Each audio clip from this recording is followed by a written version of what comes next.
Aujourd'hui, il y a quelque chose que je voulais parler qui est vraiment important dans le marketing, c'est la publicité Facebook. Donc, je vais pas vendre pourquoi est-ce que la publicité c'est bon sur Facebook puis tout. Si tu regardes cette vidéo-là, j'imagine que tu le sais que c'est littéralement la meilleure place pour faire la publicité parce que tu es capable de payer pour juste le monde que tu veux qui voit les publicités puis que c'est moins cher qu'ailleurs. J'ai dit que j'allais pas expliquer pourquoi est-ce que c'est meilleur, mais ça a l'air que je l'ai déjà fait. Peu importe, c'est le fun, c'est beau, c'est une belle place pour faire de la publicité Facebook, mais si tu fais une mauvaise publicité, ben ils auront des mauvais résultats, tout simplement. Si tu veux des bons résultats, il faut que tu fasses une bonne publicité.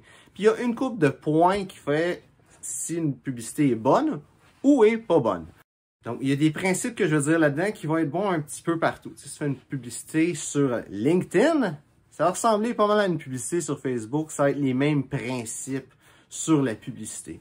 Une autre chose aussi, je ne vais pas parler de l'audience, tout ça, parce que ça peut être un gros vidéo beaucoup plus complexe, beaucoup plus long. Je vais vraiment juste parler de la publicité en tant que telle du morceau de contenu que tu vas créer. Donc, une publicité Facebook, c'est vraiment simple. Ça va être une image ou une vidéo avec un texte décrit dans le haut. Puis, c'est pas mal ça. Tu vas avoir le lien, puis tu sais, la petite partie dans le bas aussi avec le titre de c'est quoi le lien que la personne va se rendre. Cette partie-là, le titre, puis le petit, tu sais, acheter ou faites ci, faites ça. Ça, c'est vraiment simple. Dans le fond, le titre devrait être, tu sais, qu'est-ce que tu offres en un sens, d'être relié avec ça. Puis, l'appel à l'action devrait être qu'est-ce que tu veux que la personne fasse. Tu sais, faut pas que ça soit apprenez-en plus si qu'est-ce que tu veux, c'est qu'il achète. Faut que ce soit acheté si tu veux qu'il achète au final. Mais ces parties-là, c'est la partie la moins importante de la publicité. Qu'est-ce qui est le plus important? Dans le fond, c'est de comprendre qu'il y a 3 étapes à une publicité. La première étape, c'est que la personne va avoir son téléphone, puis elle va être en train de scroller, puis regarder des bébelles, puis regarder, oh tiens, mon ami, il a pris une photo de son chien déguisé en singe. Puis je continue. Puis, oh, attends, là, il y a une autre affaire, là. Et ma cousine a mangé des sushis hier. Puis, oh, c'est ça. Dans le fond, là, le monde qui sont sur Facebook, c'est ça qu'ils font, puis pas mal tous les médias sociaux. Ils scrollent, ils regardent des bébelles, puis à un moment donné, il y a quelque chose qui attire leur attention. L'image de ta publicité, c'est le seul et unique but. Tu veux pas que le monde achète à cause de l'image parce qu'il y a personne qui achète à cause d'une image. Tu veux que la personne arrête de scroller. C'est ton seul et unique but avec l'image. Pourquoi qu'il y a peut-être un deuxième but, c'est qu'elle lise le texte, ou du moins qu'elle commence à lire le texte. Pour cette image-là, c'est vraiment simple. Pour que la personne arrête de scroller, il va y avoir 2 éléments importants. Le premier élément, c'est le visuel. Dans le fond, la couleur qu'elle a, de quoi que ça a l'air, puis tout ça. Le visuel, dans le fond, faut que ça ait un impact. Faut que ça se voit dans le fil d'actualité. Si tu regardes Facebook, le site, il est blanc. Puis les couleurs qu'il y a autour, c'est du noir, du gris, du bleu. Puis bien du blanc. Fait que ces 4 couleurs-là, il faut absolument que tu évites ça dans ton image. Tu sais, si tu as une image d'un ciel avec des nuages, c'est beau, c'est inspirant, tu dis, ah, ça va aider à vendre mon service. Ben, cette image-là, c'est une image pourrite. Puis la raison, c'est que ça a les couleurs de Facebook. Fait que le monde va scroller, puis ils vont probablement même pas réaliser qu'à quelque part, ils ont vu une image avec des nuages puis un ciel. Fait que ce qui est important, c'est d'avoir de quoi qui flash. Tu sais, ça peut être une image verte fluo. Si tu prends la meilleure image au monde qui détermine le mieux c'est quoi le service que tu donnes au monde, mais que c'est une image c'est en noir et blanc, avec du bleu puis du gris, ben ça va faire une moins bonne job qu'un carré vert de même. Juste ça, là, ici, là, ça va être une meilleure image que pas mal n'importe quoi que tu pourrais utiliser parce que c'est vert puis le monde va se demander qu'est-ce que c'est. Là, je dis du vert, mais ça peut être du rouge, ça peut être du orange, ça peut être n'importe quoi. Là, je te dis pas prendre un carré de ce couleur-là, quoique tu pourrais. Puis ça devrait faire une pas pire job au moins pour la raison que c'est. L'autre partie qui est importante de ton image, c'est le représentatif. Donc, c'est quoi que ça représente? Puis ça va avec un petit peu le principe numéro 2 qui est que le monde lise le petit texte qui est en haut. Puis, pour faire simple, faut que l'image représente une des deux choses. Le problème que tu vas régler ou la solution que tu vas apporter. Tu sais, le problème, mettons que le problème que tu résous, c'est de quoi de financier. Ben, une personne qui s'arrache les cheveux, qui est en train de regarder, de compter des scènes, puis d'espérer que son problème se résout. Ça pourrait être une bonne image. Mais tu sais, pas bleu, noir, blanc, whatever. Ou une autre bonne image pourrait être quelqu'un de super heureux qui nage dans l'argent puis tout ça parce que ses problèmes financiers sont résolus. En autant que ce ne soit pas des billets de 5$ qui sont tous bleus. Puis avant d'aller avec le texte, encore une fois, le plus important c'est la couleur. Si tu trouves de quoi qui représente bien ou de quoi qui ne représente pas super bien, qu'est-ce que tu vas faire? Mais que tu en as un qui a les couleurs pas trop bonnes puis l'autre qui a les bonnes couleurs, prends-le avec les couleurs. Parce que la représentation de ton image, on s'en fout si la personne ne réalise même pas qu'elle est là, ton image.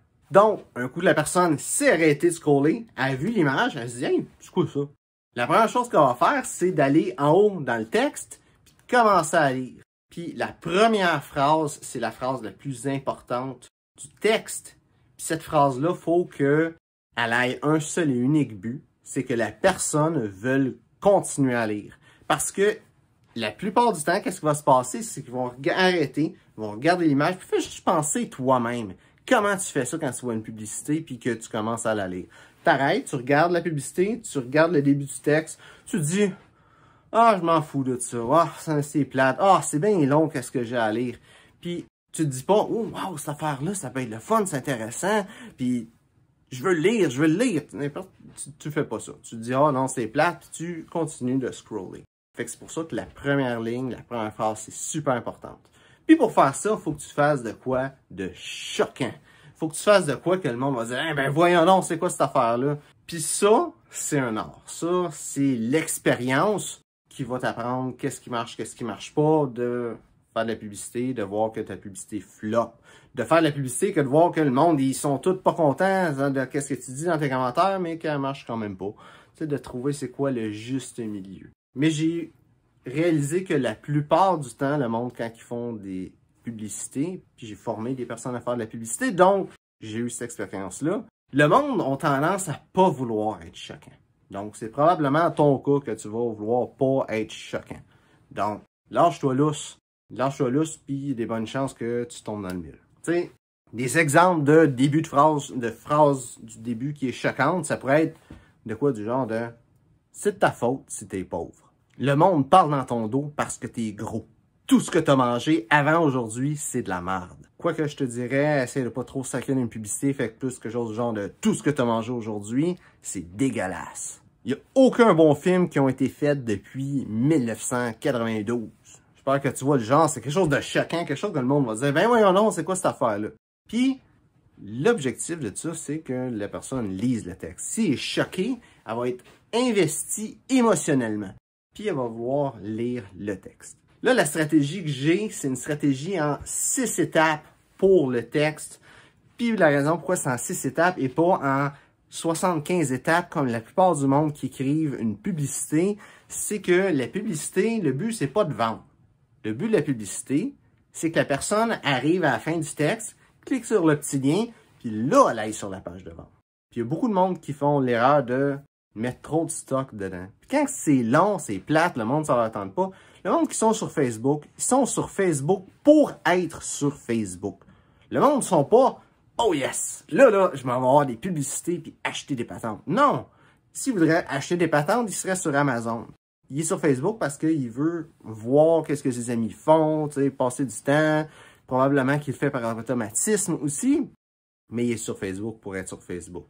Fait que la publication, le monde va la consommer rapidement. C'est pour ça que le texte, il faut que ce soit de quoi que la personne va le lire vite. Donc, les 6 étapes, c'est vraiment simple. La première étape, comme j'ai dit, c'est une phrase choc. De quoi qui va fâcher le monde, de quoi qui va les faire réagir, qui va faire en sorte qu'ils vont vouloir continuer à lire le texte. La deuxième phrase, qui va être un petit peu moins choquante, mais qui va confirmer qu'est-ce que tu as dit. Genre, je vais y aller avec l'exemple de tu vends des produits de fitness, puis la première phrase, c'est de ta faute que tu es gros. La deuxième phrase pourrait être quelque chose du genre de on sait tout qu'est-ce que ça prend pour perdre du poids. Bougez plus, mangez moins. Ça confirme la phrase. C'est un petit peu moins choquant. Ensuite, la troisième partie qui est, dans le fond, chaque partie, c'est une phrase ou un mini paragraphe de 2 phrases, 3 phrases max. Là. 2, c'est déjà poussé. 3, c'est comme... tu fais pas juste des paragraphes de 3 phrases. T'en fais un, peut-être. Donc, le troisième paragraphe, la troisième partie, c'est, dans le fond, de parler un petit peu plus du problème que tu veux résoudre. Dans le même exemple que j'ai donné, c'est ta faute que t'es gros.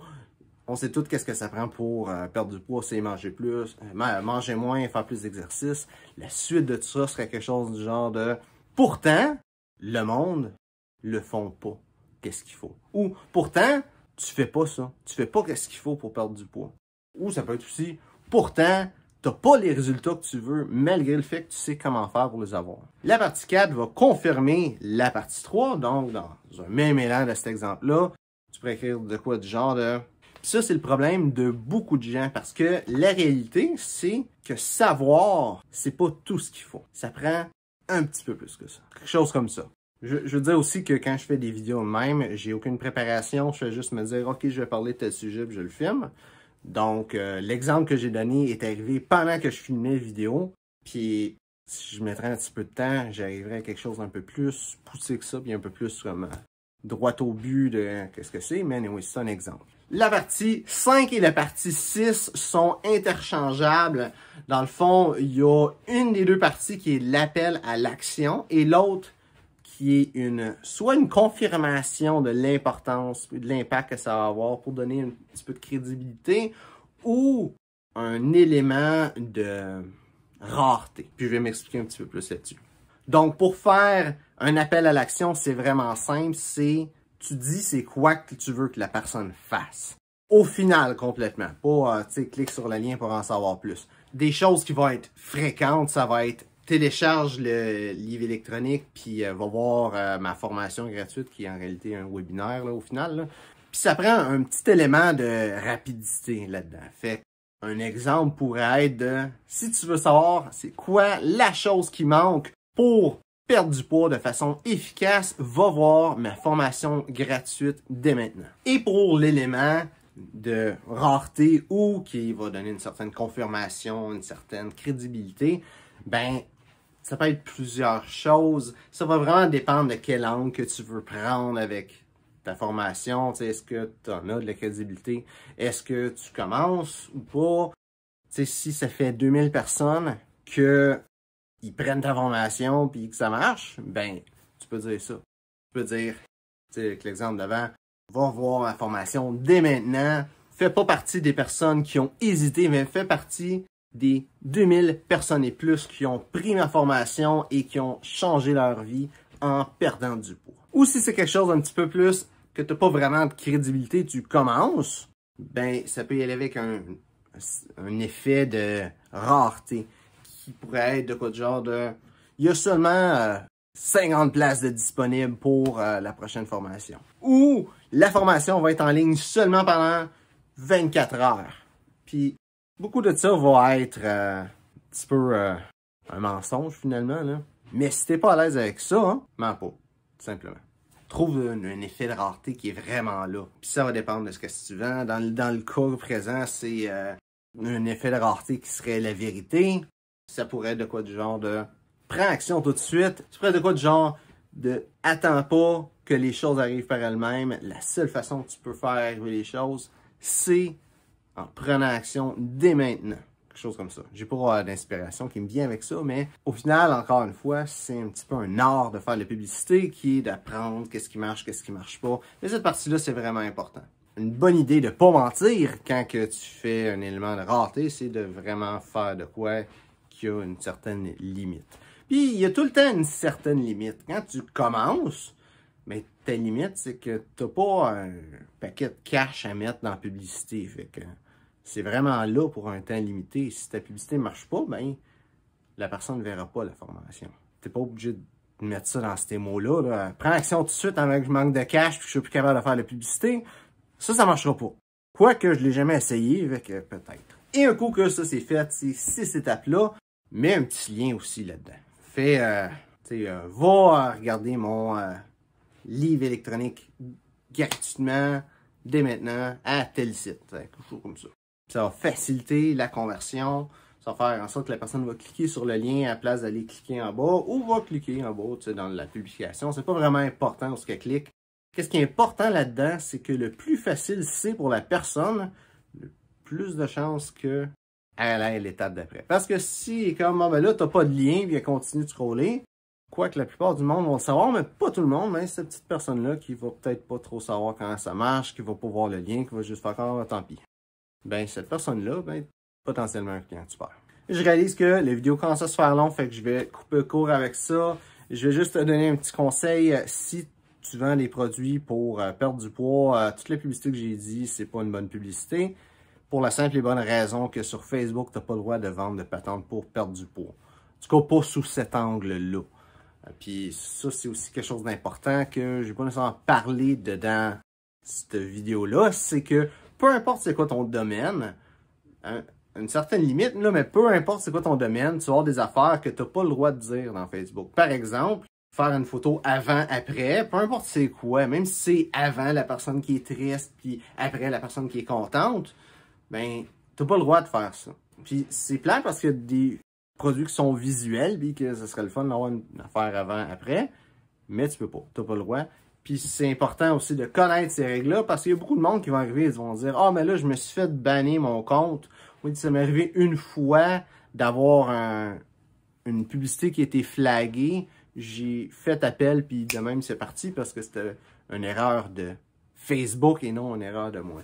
Quand que tu prends le temps de regarder c'est quoi que tu as le droit de faire ou pas dans ton domaine, bien, ça te permet de pas arriver comme un paquet de monde qui se font arrêter, qui sont bannis sur Facebook quand ça fait aucun bon sens. Tu sais, c'est comme si tu amènes des pièces d'échecs pour jouer aux dames, puis là tu chiales avec la personne que ben là, quand moi j'ai des pièces d'échecs, je devrais avoir de jouer avec ça, puis tout ça, c'est quoi cette affaire-là? L'autre personne ne sait pas jouer aux dames là, avec mes pièces d'échecs. Facebook a des règles, suis ces règles-là. Les règles sont là pour faire en sorte que le monde qui regarde les publicités Facebook, qui soit sur Facebook, ait du fun. Puis oublie pas que si tu pourrais finalement passer au travers de ces règles-là, mais au final, il y aurait moins de monde sur Facebook, puis Facebook ne marchera pas. Fait que ces règles-là font en sorte que les publicités que tu vas faire sur Facebook marchent. Fait que c'est aussi bien de les respecter plutôt que de faire chier.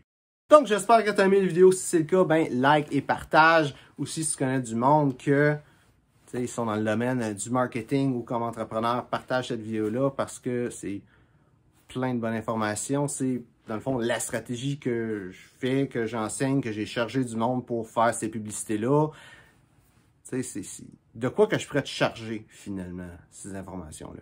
Mais je donne ça gratuit et je vais te demander, toi aussi, si tu connais quelqu'un qui pourra avoir besoin de ces informations-là, ben, partage-le avec cette personne-là. Aussi, si tu as des questions, mets ça dans les commentaires, ça me fera un plaisir d'y répondre. Et peut-être même sous un format vidéo si j'ai des questions qui sont vraiment intéressantes et que je serais capable de faire une vidéo qui dure un petit peu plus qu'une dizaine de secondes. Là. Mais si tu as des questions, mets ça dans les commentaires, ça me fera un plaisir d'y répondre. Donc, merci d'avoir regardé la vidéo et on se voit une prochaine fois.